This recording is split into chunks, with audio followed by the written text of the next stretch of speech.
All right, so the second part of my talk, or second part of my obligations today is to really talk about the transition of care. So I agree that the word transition probably is something that we need to rethink about. It really should be transfer of care, but it's certainly not, you know, one day you're a kid and the next day you become an adult, right? So that doesn't really happen.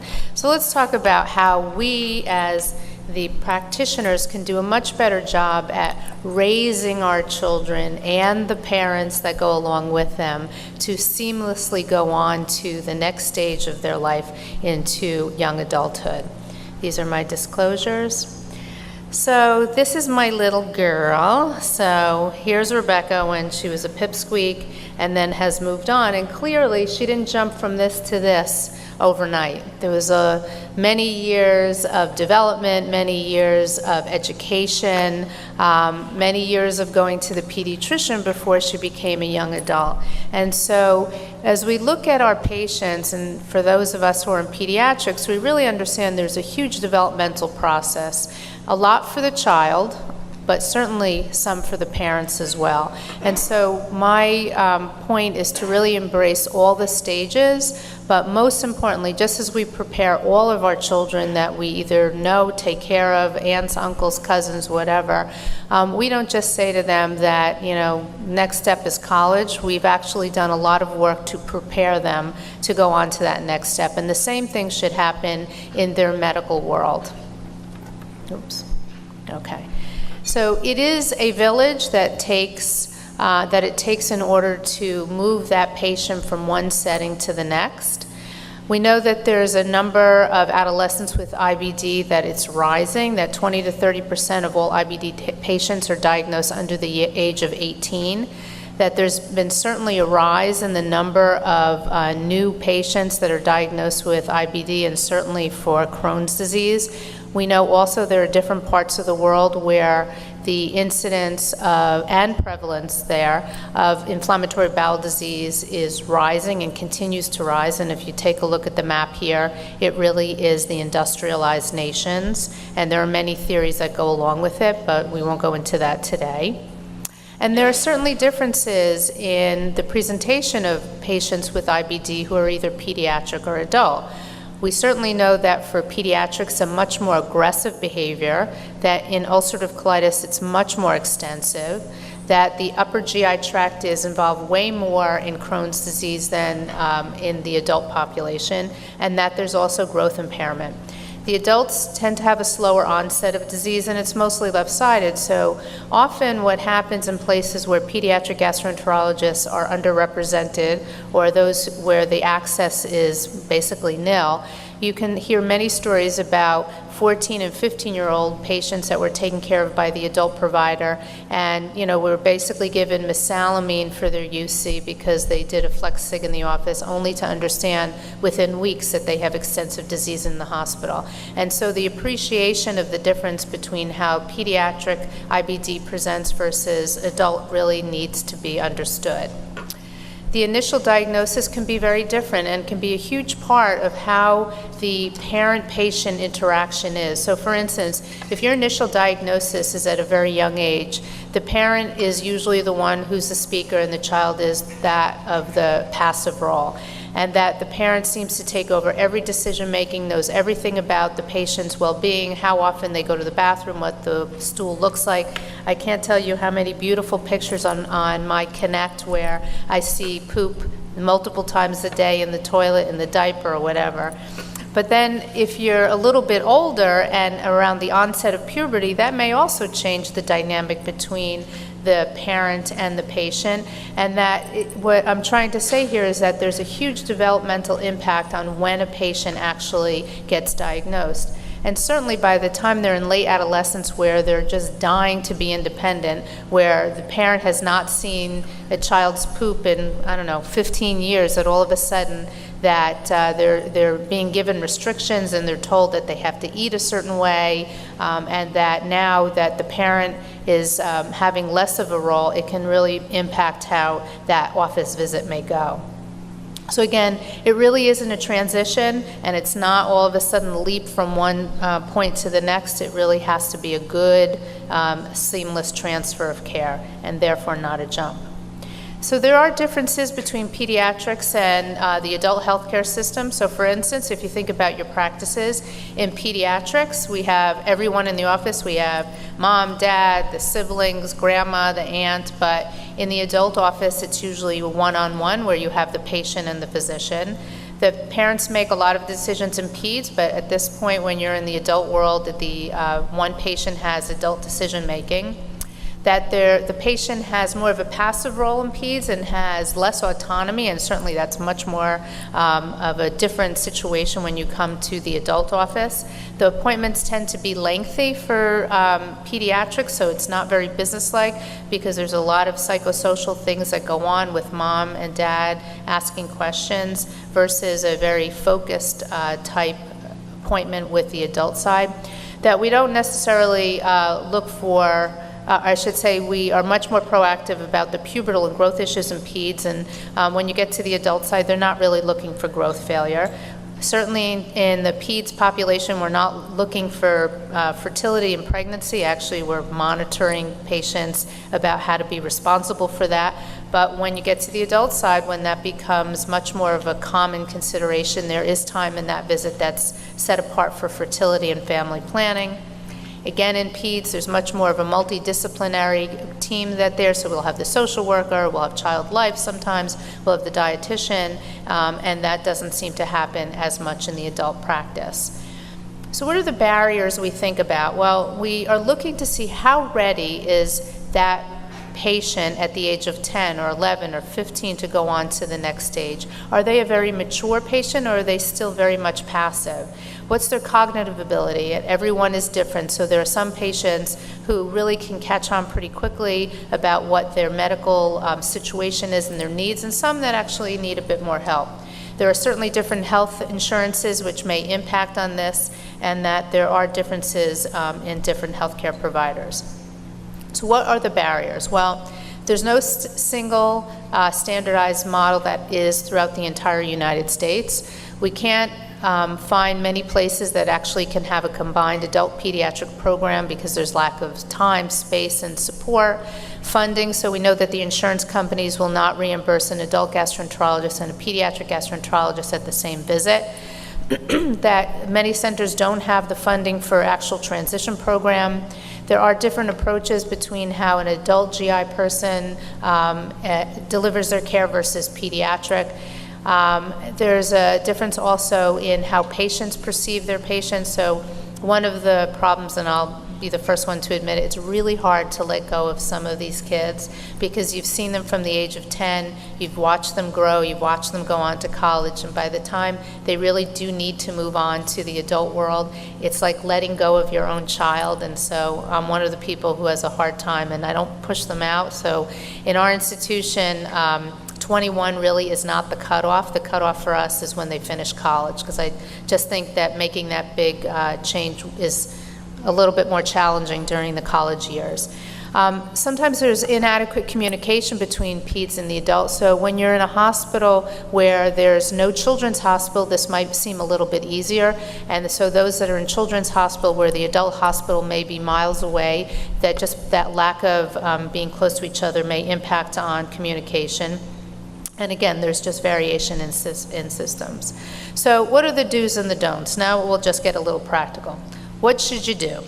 You should engage the patient in conversations in the office, regardless of what age they are. You should ask the patient their symptoms. How many times have I asked a 16-year-old boy, how many times a day do you stool? And he'll look at his mother, and I'll say, really? Are you serious? All right, do you have age-appropriate goals? So somebody who's 10 years old may not understand what a magnetic resonance enterography is, and I'm not saying that the 17-year-old will, but they will know that they have to go in, they have to not eat or drink anything, they're going to get an IV put in, and so there's a different maturity in what they're understanding. You should speak about the future. So, just as we say to our kids, when you grow up, you're going to wind up going to college, or you're going to learn how to drive a car or whatever. And so we create this anticipatory next goals in their head early on. And so we should be doing the same thing for pediatrics.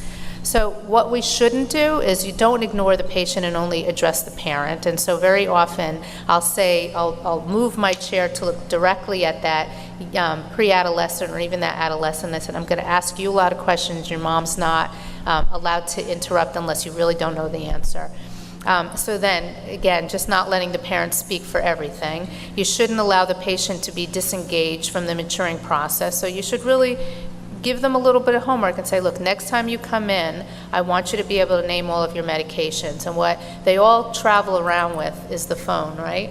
Have you ever walked down the street? Well, I don't know, this is Texas, but in New York City, I sometimes will take my phone and put it in my pocket, and I'll count how many people I walk down the street and I see who have their face in their phone. But the thing that drives me most crazy is those are the people who do it while crossing the street. Right, so that drives me nuts because number one, they can be hit by a car, but number two, there are something called potholes in New York, and I've seen a number of people just flat out go because they've got their head in the phone. But anyhow, kids walk around with their iPhone, and so what I usually say is, gee, that's a really great iPhone. Is that the iPhone 10? Yes, Samsung, whatever. I go, good, can you open up to your notes section? Because we're going to put down all of the medications you're on, including the doses and how many times a day you take it. So the next time you come in, you can just open up your phone. And so the other thing too is that you don't want them to be scared about transition. You have to prepare them and say, someday you will be going on to a wonderful adult provider, and we want to make sure that you're totally prepared for that. So we want to teach them self-management skills. They certainly should know what the name of their diagnosis is. I mean, right now we don't have IBD 1, 2, and 3, but we're still stuck with Crohn's and ulcerative colitis. You want to make sure that they know where their disease is. They want to know, again, what the names of the procedures that they're ordering for them. And again, you can see this is a whole developmental process. Medication and dose frequency, as we said before. They should know who their doctor is, or who their nurse practitioner is, or who their social worker is. You want to make sure that they have the name of their provider and their phone along with the telephone number.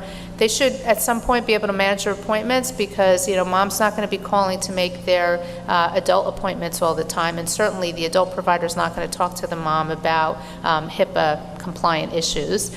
And you want to also be able to teach them about that insurance card, which it's hard enough for the adult world, but you can imagine how this is a learning process for pediatrics. And then when they go off to college, they shouldn't be calling their mother saying, can you call Dr. Sokolow's office and ask them for a refill of methotrexate? It should be the patient at that point. So what happens to our patients who actually don't go through this process very well? Well, we know there can be a delay in medical care. It should be lost to follow-up. Poor compliance with medications, increased emergency room visits because they don't have someone that they have connected with, and then increased rates of hospitalization. So what are the expectations? So we'll go through each of these bars, but when you're the age of 11 to 13, they should be able to articulate their condition. They should have knowledge of their medication. They should be able to use or read a thermometer, and they should be able to articulate the impact of their disease. So really that early beginning of finding out what having a chronic condition is for a young person. And so my philosophy is that it's unfair for kids to get sick, and that the number one thing they should worry about is what movie they would see on the weekend. And so this may be the early point of where they can articulate how this is really impacting their life. Between the age of 14 and 16, they want to know who their team is. They want to know, again, the names of the procedures, if there are support groups, and understand the risks of non-adherence. And that becomes really important because between 14 and 16, there's less of a parent interaction of them taking their medications. I'm not saying zero, but this is, again, another opportunity. And you may say between the age of 14 to 16, why do I really have to talk about drugs and alcohol? Well, this is a time period where they're in middle school and high school, where although they may not necessarily be going to those parties, their older siblings or cousins might, and they may tag along. And so this is a good opportunity where you actually talk about the risks of cigarette smoking and alcohol at this point. 17 to 19, they're transitioning perhaps from high school onto that next point of either college or vocational school or maybe the military. And they should know about their disease for sure. They want to be able to book appointments at that point, be able to contact their team. They should have some information about their insurance and understand about what the card looks like. And by the time they're 20 to 23, that's the point where we really think the transfer of care should have been well done and completed, and this is where they should be able to make that telephone conversation and schedule appointments as needed. Our adult colleagues prepared, and we asked, so 73% of our adult gastroenterologists report competency in the medical aspects of adolescent care, so obviously not 100%, but only 46% said that they were actually prepared to take care of adolescents with developmental or mental issues. So there are various tools that are available that you can actually incorporate into your practice, and there are different readiness tools. NASPGHAN has a checklist. There's IBD Yourself. There's the TRACK, which has some ability to assess somebody's ability to take care of themselves, and then the unique transition scale. So transition readiness assessment questionnaire, you could see that there are different domains of managing your medications, keeping appointments, and tracking your health issues, and this may be one way to assess how well your adolescent is doing so that they're prepared for the adult world.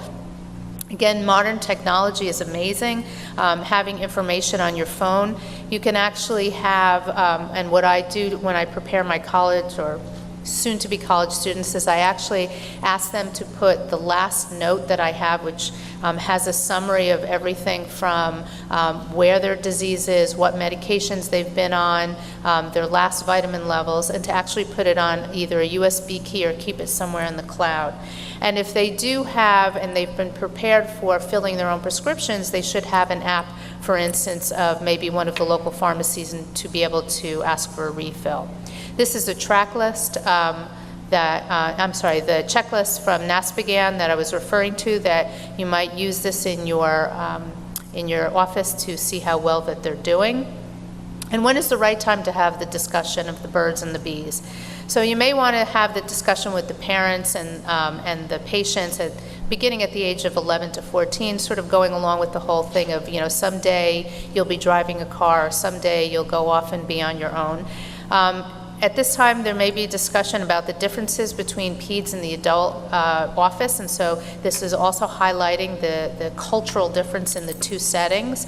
You can introduce the idea of age-appropriate knowledge expectations, so what we would expect a 14-year-old versus an 18-year-old is a little bit different, and again, just highlighting that it is a process, that there's step-by-step developmental readiness at each point. And you may want to track it in your electronic medical record to see how well they're doing, and that at the right time to see the patient alone. It's interesting, so it's a 50-50. Some parents will say, do you want me to leave? And sometimes they'll say, maybe I should just talk with your son by myself, is that okay? And I generally don't get resistance. Occasionally you'll see the parent like really close to the door wanting to hear, but thank goodness the doors we have in our office are pretty thick. So suggested documents for the first visit, we as pediatricians would do a favor to everyone by having a good summary letter, which has the date of diagnosis, where the disease is, whether they've had extraintestinal manifestations, if they've had hospitalizations or surgeries, and what types of medications had they used in the past. You want to have important information about what type of health insurance they have. You want to make sure that they have appointments on their calendar. Again, their iPhone or their smartphone is excellent for this. And then again, having the important contact information. It's important to have that collaboration of care because you certainly don't want any of our patients to be lost through the cracks. You want to make sure that your adult provider and you have had a conversation, if you're the pediatrician, about how best this process would be in your community, and it can be different everywhere else. And even though we have a lot of good information in our letters and in our summaries, sometimes when the pediatrician or when the adult provider actually talk about things that you wouldn't necessarily put in the note, like, this mom hovers over her child, or this dad knows way too much about his 18-year-old daughter's menstruation. It gives, you know, the providers both an understanding of what the psychodynamics of the family are. Different options, as we said before, there are different transition models. Sometimes there are joint clinics. There can be an idea of, you know, going once to the adult physician, then back to the pediatrician if it was a successful visit, and then the handoff. But there is no standard, and so wherever you are, whatever your community is, and whatever the situation is to, first of all, just have the conversation with the adult provider to make sure that you can seamlessly transition or transfer that patient over so that everyone is comfortable. There are different levels of models, as we said before. I won't go through this, but the important thing is to really understand there's been a lot that has influenced parents' behaviors and children's behaviors, and we have to just be recognizing that there are different patterns of how we can best do this.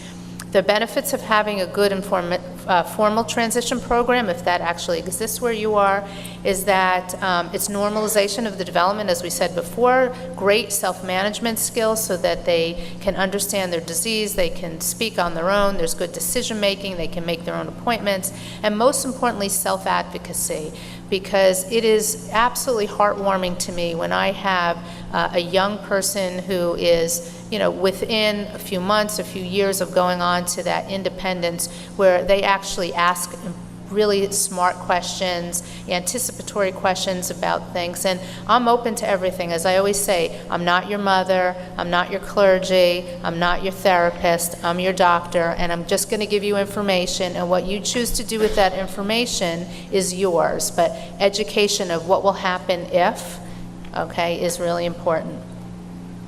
So in conclusion, transition is not a transfer of care. It's a seamless transfer of care, that it takes timing and education and care of planning, that everyone's adult and pediatric IBD groups should be collaborating on the best strategies to make this process seamless and successful. A well-prepared IBD adolescent will in turn turn out to be a self-advocating and self-confident adult IBD person.